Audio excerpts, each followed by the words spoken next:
Hello everyone. Today we are going to discuss about the types of discontinuities and then we will go forward with intermediate value theorem. So the students, I am Dr. Rakesh Pandey, Assistant Professor in Mathematics from Hukum Singh Bora Government Postgraduate College, Someswar. So let us start. So before going to discontinuity, let me summarize some points about the continuity. So how we can define the continuity without having a mathematical approach?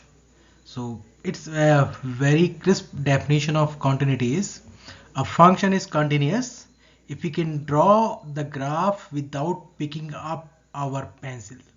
So it means that जब भी हम किसी function के graph को plot करना चाहें तो हम पेंसिल को बिना उठाए हुए मतलब बिना फंक्शन को ब्रेक किए हुए हम एक पॉइंट से दूसरे पॉइंट तक पहुंच जाएं तो ऐसा फंक्शन जो है वो कॉन्टिन्यूस कहलाता है। अब अगर बात करें प्रॉपर मैथमेटिकल डेफिनेशन की तो मैथमेटिकल डेफिनेशन क्या कहती है? वो कहती है कि a function y equal to F X is continuous at point c in its domain if limit x tends to c F X equal to F C. Simple सा मतलब है कि किसी पॉइंट पे अगर फंक्शन की कंटिन्यूटी चेक करनी हो तो सबसे पहले उस फंक्शन की लिमिट उस पॉइंट पे निकाली जाएगी और अगर लिमिट एग्जिस्ट करे और वो उस पॉइंट पे दिए हुए पॉइंट पे फंक्शन की वैल्यू के इक्वल हो जाए तब फंक्शन को कंटिन्यूस कहते हैं। तो यहां पर को हमने क्या कहा कि the limit has to be equal to the value of the function at point C. Now अब अगर हम बात करें फंक्शन के एंड पॉइंट्स पर कंटिन्यूटी की, एंड पॉइंट का क्या मतलब है? अगर किसी फंक्शन को हमने एक डोमेन में डिफाइन किया जिसका लेफ्ट एंड पॉइंट ए है और राइट एंड पॉइंट बी है, तब कंटिन्यूटी को किस तरह से डिफाइन किया जाएगा? अब अगर आप लोगों ने पहले लिमिट के बारे में पढ़ा हो तो हम किसी पॉइंट पे फंक्शन की दो तरह की लिमिट को निकालते हैं। पहला जिसे हम बोलते हैं कि लेफ्ट हैंड लिमिट और दूसरा राइट हैंड लिमिट। यहां पर को अगर हम बात कर रहे हैं लेफ्ट हैंड लिमिट की तो वो लिमिट उस पॉइंट से जस्ट पहले वाले पॉइंट, एक लेफ्ट नेबरिंग पॉइंट की बात करता है, और दूसरा जब हम राइट हैंड लिमिट की बात करें तो वो उस पॉइंट पे निकाली जाती है जो पॉइंट के जस्ट राइट नेबरिंग पॉइंट की बात करी जाए। तो यहां पर को क्योंकि अगर हमारे पास जो डोमेन है उसका लेफ्ट एंड पॉइंट ए है और राइट एंड पॉइंट बी है, तो जो डोमेन में पॉइंट है वो ए से कम नहीं हो सकता और पॉइंट बी से ज़्यादा नहीं हो सकता। तो हम यहाँ पर को ए नेगेटिव और बी पॉजिटिव की बात नहीं कर पाएंगे। तो पहला अगर हम ए पॉइंट पे जो लेफ्ट एंड पॉइंट है उस पॉइंट पे लिमिट निकालना चाहे तो एक ही लिमिट पॉसिबल है, वो है राइट हैंड लिमिट जो यहाँ पर को निकाली गई, आप देख सकते हैं क्लियर। तो अगर ये लिमिट उस पॉइंट पे x equal to A point पे फंक्शनल वैल्यू के इक्वल हो जाए तो हम फंक्शन को इस पॉइंट लेफ्ट एंड पॉइंट पे कंटिन्यूस बोलेंगे।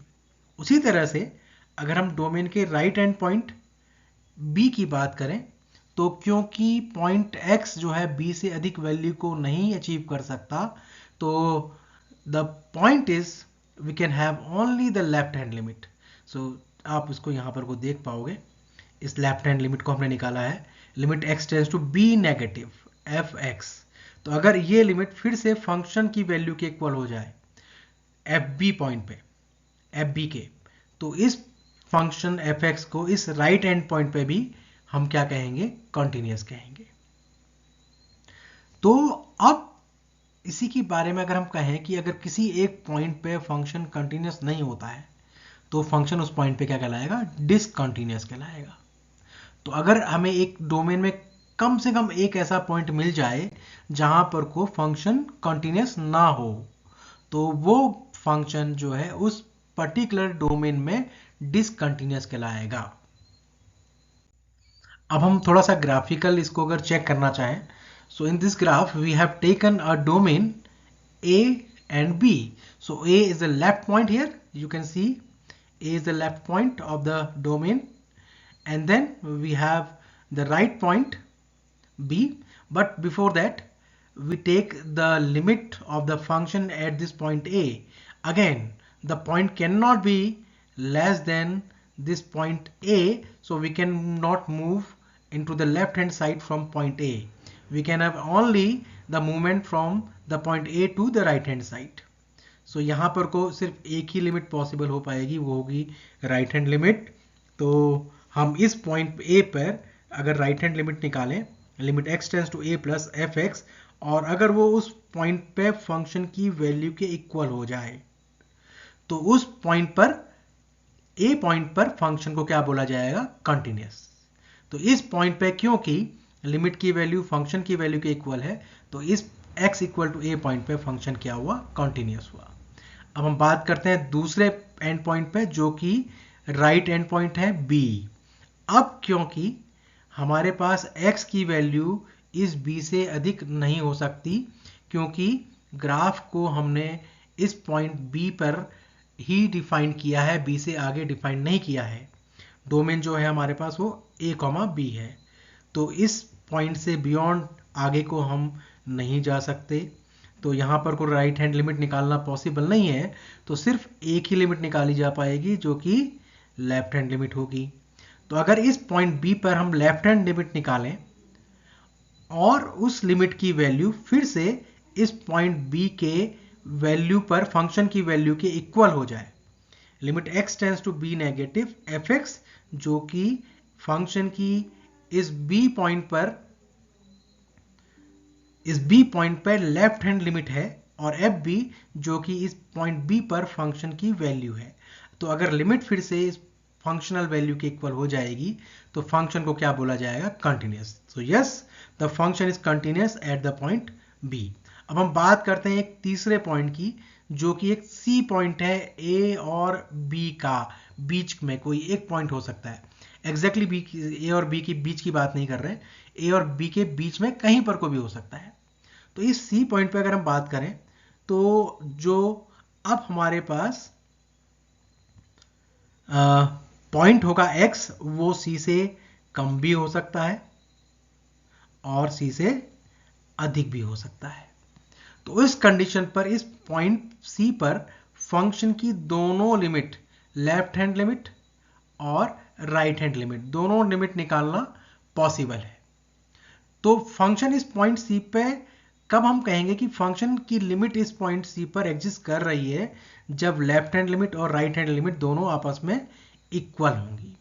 तो देखते हैं, अगर इस पॉइंट c पे लेफ्ट हैंड लिमिट और राइट हैंड लिमिट दोनों सेम है, और साथ साथ उस पॉइंट पर फंक्शन की वैल्यू भी इस लिमिट के इक्वल आ रही है, तो फंक्शन को कॉन्टिन्यूस बोला जाएगा. तो देखते हैं, अगर हम लेफ्ट से इस पॉइंट c की तरफ अप्रोच कर रहे हैं, तो हमें लेफ्ट हैंड लिमिट निकालेंगे. अगर राइट से इस पॉइंट c की तरफ अप्रोच कर रहे हैं, तो राइट हैंड लिमिट निकालेंगे. तो क्योंकि लेफ्ट और राइट से अप्रोच करने पर we are getting the same point, तो उसी पॉइंट पे हम पहुंच रहे हैं, इस पॉइंट पे, और यही पॉइंट जो है फंक्शन की c पॉइंट पर वैल्यू के इक्वल है. तो इसलिए लिमिट जो होगी वो फंक्शनल वैल्यू के इक्वल होगी.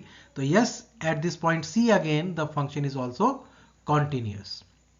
Now, we are now discuss about discontinuity. As we already talked to you that a function is called discontinuous at this point c if it is not continuous at this point. तो किसी भी function के किसी एक particular point पर discontinuous होने के दो कारण हो सकते हैं. पहला कारण है कि अगर फंक्शन की लिमिट फंक्शन की वैल्यू के इक्वल ना हो. तो फर्स्ट जो हमने रीजन लिखा है, here the limit exist but it is not equal to the function value. And the second is f has no limit at x tends to c. इसका मतलब क्या हो गया कि हमारे पास, क्योंकि हमने बात करी थी किसी फंक्शन की जो लिमिट है वो दो तरह की लिमिट होती हैं, limit x tends to C negative, ये हो गई लेफ्ट हैंड लिमिट, और C पॉजिटिव कर दें तो ये राइट हैंड लिमिट है। तो अगर इनमें से कोई भी एक लिमिट एग्जिस्ट ना करे तो हम कहेंगे कि फंक्शन की लिमिट ही एग्जिस्ट नहीं कर रही। तो जब फंक्शन की लिमिट ही एग्जिस्ट नहीं करेगी तो वो FC के इक्वल होने का सवाल ही नहीं होता। तो लिमिट अगर एग्जिस्ट ना करे तब भी फंक्शन को डिसकंटिन्यूअस बोला जाएगा। तो यहां पर एक बहुत इंपॉर्टेंट पॉइंट आता है कि existence of limit is the necessary condition for continuity. So for the continuity the limit should exist, it is necessary but not sufficient. The sufficient condition is if the limit is existing and it is equal to the functional value, then only we can say the function is continuous at that particular point. So it is a particular definition of discontinuity that a function f fails to be continuous at a point C, then it is called discontinuous. Now we move forward. एक example के through थोड़ा सा discontinuity को और समझने की कोशिश करें कि एक हमने फंक्शन लिया है f(x) equal to floor function of x। क्या ये फंक्शन x की सभी रियल वैल्यूज के लिए कंटिन्यूअस है या नहीं है? तो सबसे पहले 0 पॉइंट पे अगर हम चेक करें तो 0 पॉइंट के लेफ्ट पॉइंट पर या 0 पॉइंट पर लेफ्ट हैंड लिमिट निकाली जाए तो वो -1 आएगी। क्यों? क्योंकि फंक्शन क्या है आपका? फंक्शन है सीलिंग फंक्शन, या सॉरी फ्लोर फंक्शन। तो फ्लोर फंक्शन का मतलब क्या है? अगर फ्लोर फंक्शन की बात करें तो it takes previous integer value if it is not exact integer. तो जैसे हमने कहा -2.1, तो इसका जो फ्लोर फंक्शन होगा उसकी वैल्यू -3 हो जाएगी, क्योंकि -2.1 से पहला वाला इंटीजर क्या है? -3 है। तो 0 से अगर हम लेफ्ट की बात करें तो 0 से जस्ट पहले जो इंटीजर आएगा वो -1 आएगा, इसलिए 0 पॉइंट पर जो लिमिट आएगी वो -1 आती है। लेकिन बात करें 0 पॉइंट पर हम राइट हैंड लिमिट निकालने की, तो 0 से राइट की अगर हम बात करें तो 0 से राइट पर इस फ्लोर फंक्शन की वैल्यू 0 ही होगी। कब तक? जब तक कि फंक्शन 1 ना हो जाए या x इक्वल टू 1 की बात ना करें। तो x इक्वल टू 1 पर तो फंक्शन की वैल्यू 1 होगी, लेकिन x less than 1 but greater than 0 पर फंक्शन की वैल्यू क्या होगी? 0 होगी। तो यहां पर को दिख रहा है कि x इक्वल टू 0 पॉइंट के लेफ्ट में we are getting the limit -1 but we are getting limit 0 into the right hand side of x. That means the left hand limit is -1 and right hand limit is 0.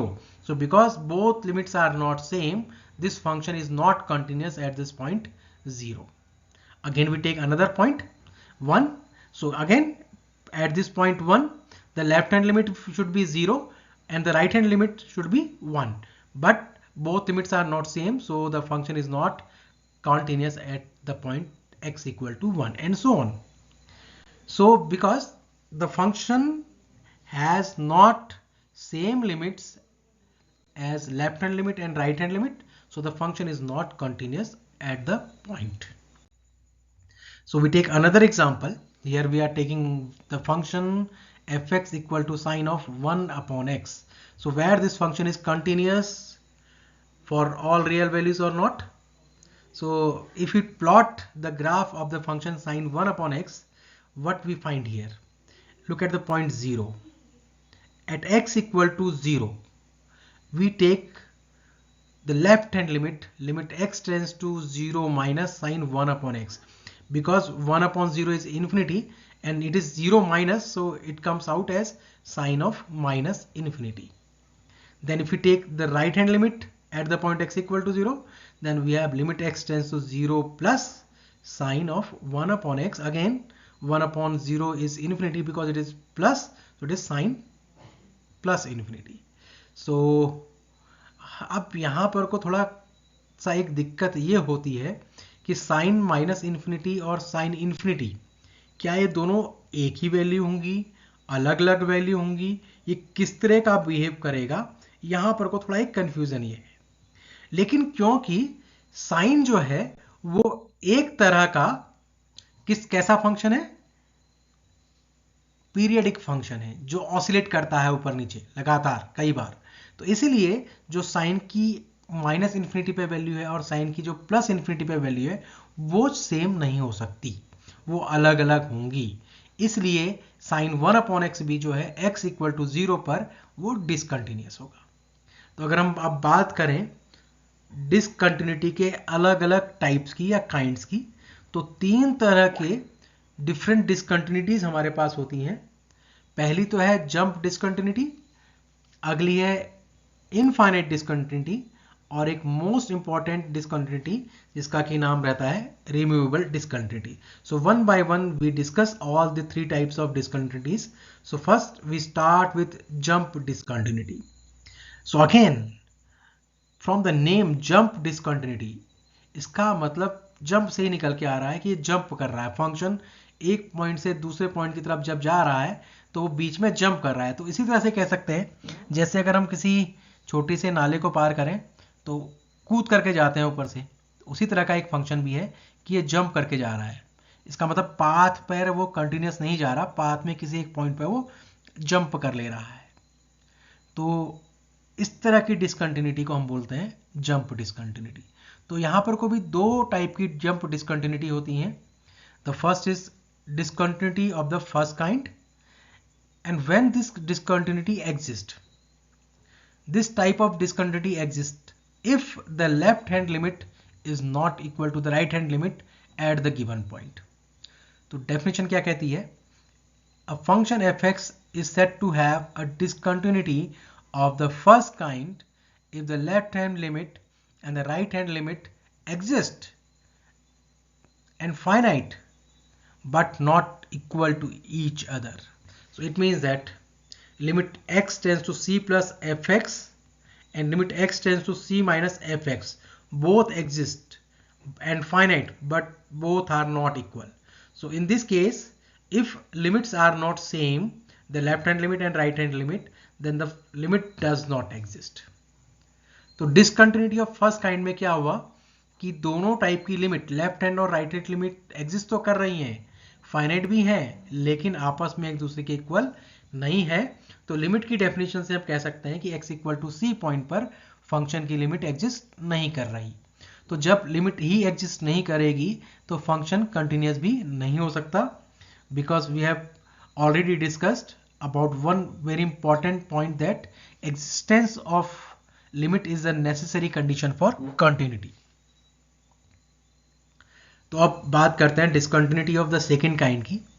So in this case a function fx is said to have discontinuity of the second kind at x equal to a if neither left hand limit of fx at x equal to a nor right hand limit of fx x equal to a exist. ये पहली वाली discontinuity से थोड़ा सा change है। पहले वाले में दोनों लिमिट एग्जिस्ट कर रही थी, लेफ्ट और राइट, फाइनाइट भी थी लेकिन आपस में इक्वल नहीं थी। लेकिन सेकेंड टाइम में क्या होगा कि यहां पर को ना तो लेफ्ट हैंड लिमिट एग्जिस्ट करेगी ना ही राइट हैंड लिमिट एग्जिस्ट करेगी। तो कोई लिमिट कब एग्जिस्ट नहीं करती? या तो उस लिमिट की वैल्यू इनफाइनाइट हो, प्लस इनफाइनाइट या माइनस इनफाइनाइट कुछ भी हो सकती है, या यूनिक ना हो। यूनिक ना हो के कहने का क्या मतलब है? जैसे अगर हम बात करें एक फंक्शन यहां पर को अगर हम ले लें एफ एक्स इक्वल टू, हमने एक फंक्शन ले लिया यहां पर को, सपोज करते हैं कि एक फंक्शन लेते हैं F X equal to -1 to the power X. तो अगर x इवन नंबर होगा तो वैल्यू +1 आ जाएगी, लेकिन अगर x ऑड नंबर है तब यहां पर को वैल्यू -1 आ जाएगी। तो लिमिट तो एग्जिस्ट कर रही है लेकिन इसकी 2 लिमिट आ रही है, -1 और +1। x टेंस टू इन्फिनिटी की बात कर रहे हैं। लिमिट अगर हम यहां पर को क्या कहें कि limit x tends to infinity, limit x tends to infinity -1 to the power x, तो इस लिमिट की 2 वैल्यूज हो सकती हैं। वो क्या क्या हो सकती हैं? +1 भी हो सकती है और -1 भी हो सकती है। तो +1 और -1 कुछ भी हो सकती है। तो उस लिए यहां पर को दोनों लिमिट, क्योंकि +1 और -1 दोनों ही फाइनाइट तो है लेकिन वो कैसी नहीं है? यूनिक नहीं है, इसलिए फंक्शन की लिमिट एग्जिस्ट नहीं करेगी। तो कभी अगर इस तरह की चीजें होती हैं कि या तो फंक्शन की लिमिट इनफाइनाइट आ जाए या फंक्शन की लिमिट एग्जिस्ट ना करे। एग्जिस्ट कब ना करे? जब यूनिक ना हो या फाइनाइट हो। तो उस कंडीशन पे फंक्शन को जो डिसकंटिन्यूटी होती है वो सेकेंड काइंड की होती है। तो डेफिनेशन से भी क्लियर हो रहा है कि ना तो लेफ्ट हैंड लिमिट और ना ही राइट हैंड लिमिट यहां पर को एग्जिस्ट करेगी। अब हम बात करते हैं रिमूवेबल डिसकंटिन्यूटी की, कि कब कोई फंक्शन की रिमूवेबल डिसकंटिन्यूटी होती है। तो डेफिनेशन क्या कहती है? A function F X is said to have a removable discontinuity at x equal to a if the left hand limit at x tends to point a is equal to the right hand limit of at x tends to point a but their common value is not equal to fa।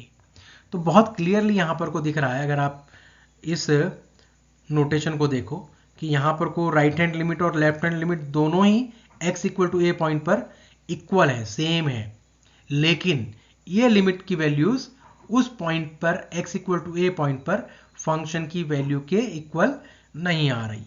Right hand limit और left hand limit दोनों equal है, लेकिन ये values जो है वो left hand limit के equal नहीं आ रही है। तो इस तरह की जब भी चीजें होती हैं तो जो डिसकंटिन्यूटी है वो रिमूवेबल डिसकंटिन्यूटी कहलाती है।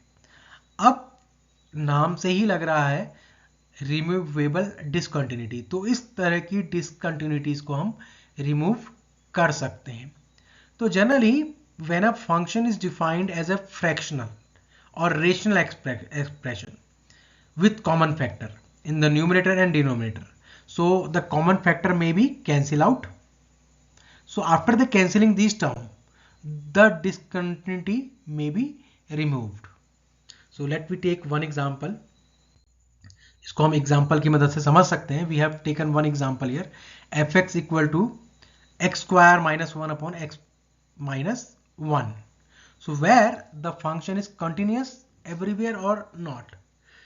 So if we plot the graph of this function, we are getting a hole here at the point x equal to 1. So because of this hole, the function is not continuous. Okay.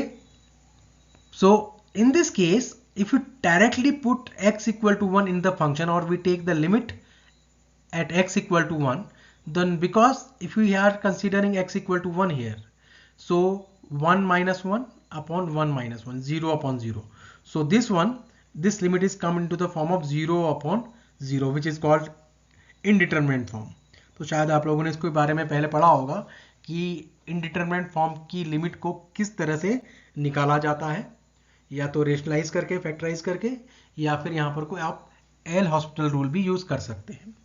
तो इसी को थोड़ा सा अगर हम आगे elaborate करने की कोशिश करें तो क्या आता है, because of this hole there is a discontinuity of this function at the point x equal to a, which is a removable discontinuity. So this is a particular example of removable discontinuity. So how we can remove this type of discontinuity here, let me discuss in the next slide. So here what we are doing, we are taking the fraction of this numerator term x square minus 1, because we have the formula of a square minus b square as a minus b into a plus b. So we rationalize x square minus 1 as x minus 1 into x plus 1 divided by x minus 1. So this x minus 1 will be cancel out this x minus 1, and the remaining function is only x plus 1. So fx equal to, now we have x plus 1, and then if we find the value of the function at the point x equal to a, what we get here? 2. Okay, so f1 is equal to 1 plus 1 is equal to 2. So the limit of this function at this point x equal to 1 will be 2, whereas the functional value at this point x equal to 1 does not exist. So because of this contradiction, that limit exists but the functional value does not exist at the point x equal to 1, the function is not continuous, and this discontinuity is removable discontinuity. But if we rewrite the function like as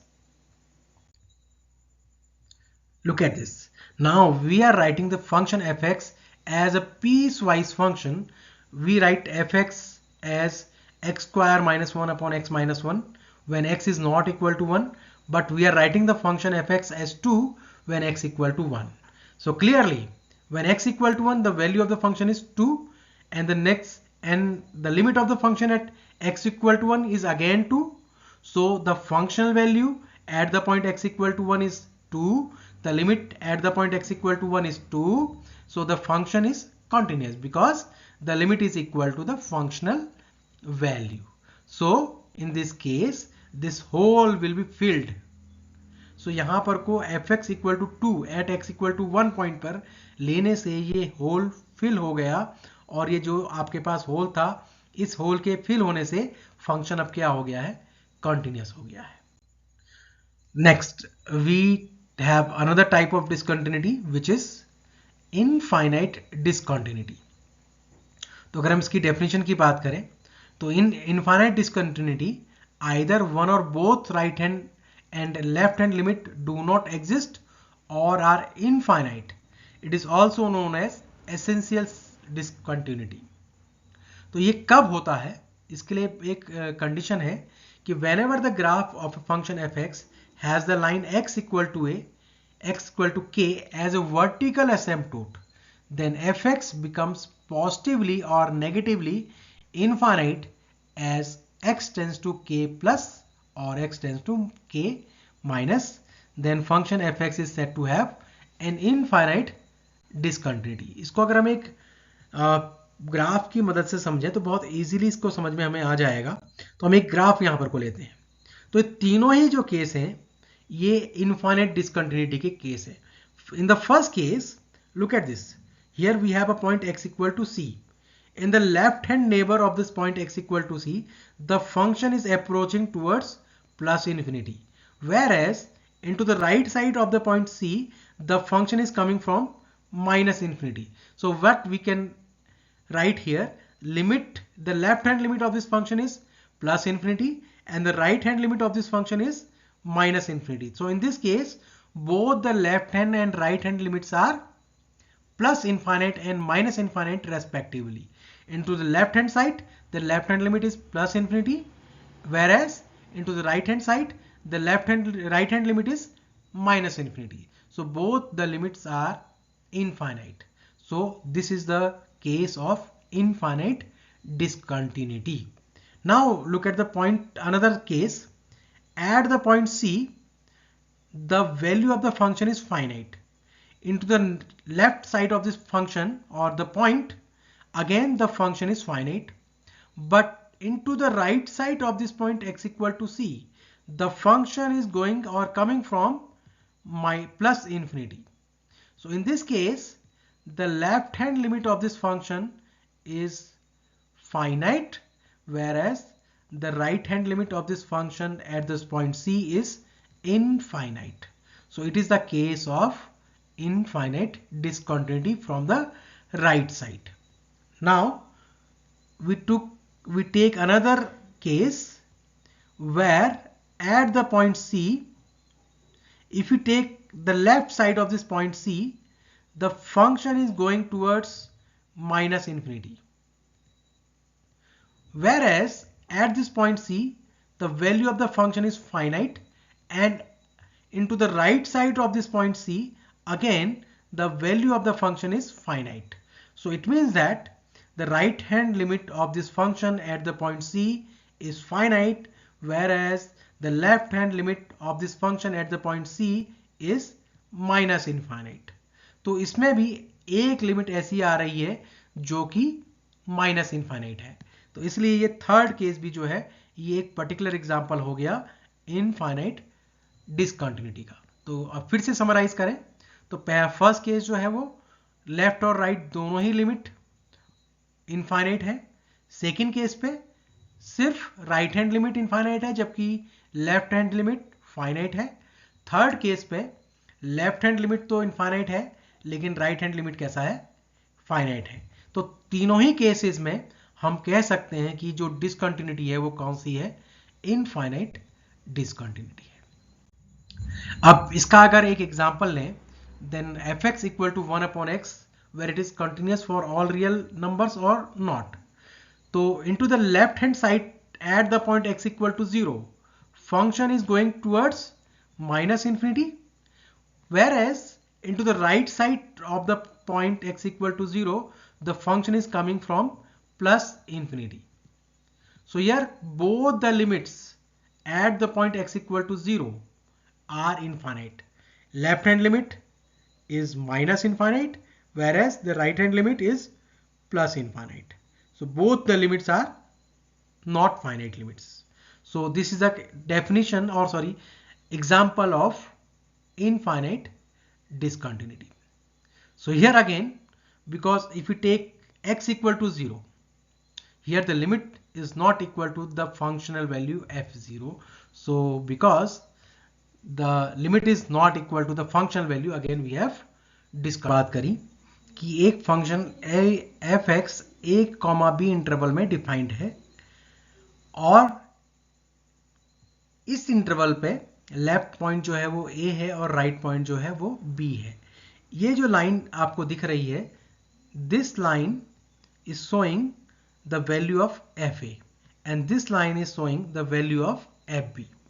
तो इस theorem के according इस interval a, b के points, बीच के points में कोई ना कोई एक पॉइंट ऐसा होगा जो fa और fb की वैल्यूज को अटेन करेगा.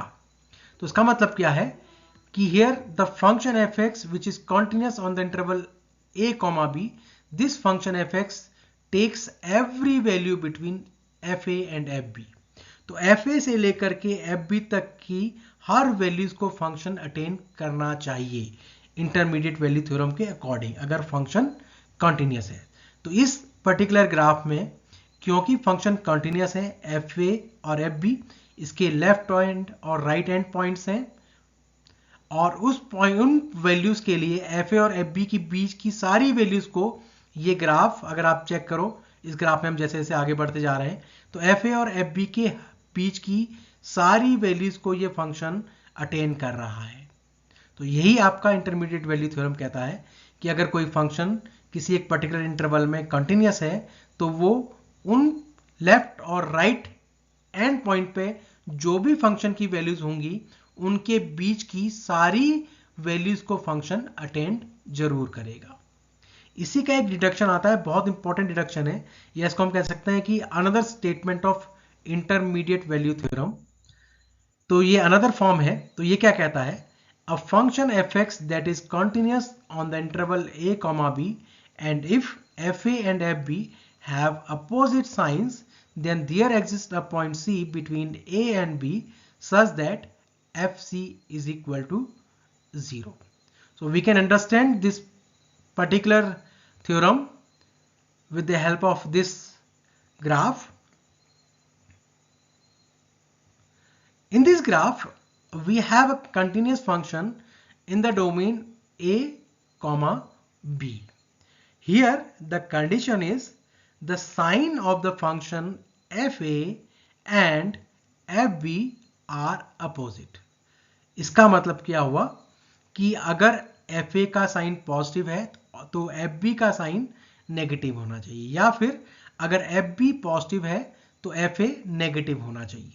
और अगर फंक्शन कंटिन्यूअस है तो a और b के बीच में एक ऐसा पॉइंट c जरूर मिलेगा जहां पर को फंक्शन की वैल्यू 0 होगी. Now because we know the property from the function, a function has a 0 value if it intersect at x axis. तो अगर कोई फंक्शन x एक्सिस को इंटरसेक्ट करे तो उस पॉइंट पे फंक्शन की वैल्यू 0 होती है. अब क्योंकि फंक्शन इस पर्टिकुलर ग्राफ में अगर हम देखें, फंक्शन पॉजिटिव से नेगेटिव की तरफ जा रहा है. fa पॉजिटिव था और fb नेगेटिव है, तो फंक्शन पॉजिटिव से नेगेटिव की तरफ जा रहा है और फंक्शन क्योंकि कंटिन्यूअस है तो पॉजिटिव से नेगेटिव जाने के लिए बीच में एक 0 पॉइंट आपको जरूर मिलेगा. तो यही इंटरमीडिएट वैल्यू थ्योरम भी कहता है कि if a function is continuous in an interval a, b and the sign of the function fa and fb are opposite, then we have a point c between a and b such that fc equal to 0. So because in this particular graph, the graph is intersecting the x-axis at the point C, so FC must be 0. And this point C is in between A and B. So it clearly indicates the intermediate value theorem. Now we take one example of intermediate value theorem. We have taken the function fx x square minus 5 upon x plus 1. तो check करना है कि where this function has a root between x equal to 2 and x equal to 3. So look at this function fx. From this function it is clear that the function is discontinuous at the point x equal to minus 1 only. And this point x equal to minus 1 is beyond the interval 2 and 3, because we have to check where the function has a root between 2 and 3, and this discontinuity x equal to minus 1 is not lying in the interval 2 comma 3, so we are ignoring this discontinuity. So in the interval 2 comma 3 the function is continuous. So it is the first condition of intermediate value theorem. Now we check the second condition where the sign of the function at x equal to 2 and x equal to 3 are opposite or not. So one by one we find the value of the function at x equal to 2 and x equal to 3. So f2 is coming as minus 1 by 3 after taking the value x equal to 2 here. 2 square minus 5 upon 2 plus 1. 2 square is 4. Minus 5 upon 2 plus 1 is 3. So 4 minus 5 is minus 1 and upon 3. So f2 is negative. Now we find the value of the function at 3. So the value of the function at x equal to 3 is coming as 1. f3 is 3 square minus 5 upon 3 plus 1. 3 square is 9. So 9 minus 5 upon 3 plus 1 is 4. So 9 minus 5 is 4. 4 upon 4 is coming as 1. So which is a positive value. So here f2 is negative whereas f3 is positive. So one point has the function is negative and at the another point the function is positive. So it is another condition of intermediate value theorem. So according to the intermediate value theorem, there must be one point between 2 and 3 where the value of the function should be 0. So because the function fx is continuous on the interval 2 comma 3 and the sign of f2 and f3 are opposite, one is negative, the second one is positive. So between 2 and 3 there must be a point C where fc should be equal to 0. So let verify or we find the point C here. So if we draw the graph of this function fx, so between 2 and 3, look at this 2 and 3. Here between 2 and 3 the graph of fx is intersecting the x-axis at the point 2.23607. So it means that whenever the function intersects the x-axis, it means that the value of the function at this point is 0. So this point 2.23607 is lying between 2 and 3. So clearly it verifies the intermediate value theorem. In the previous slide we shown that the function is continuous and on the interval 2 comma 3. The sign of f2 is negative, the sign of f3 is positive. So there must be a root between 2 and 3, and this graph clearly indicates that because the graph intersects the x-axis at 2.23607 which is in between 2 and 3. So 2.23607 is the solution of the given function. So this graph verifies the intermediate value theorem. So both the topics of today has been completed, but before concluding, there is a very vast application of intermediate value theorem in physics, chemistry, numerical methods, computer science.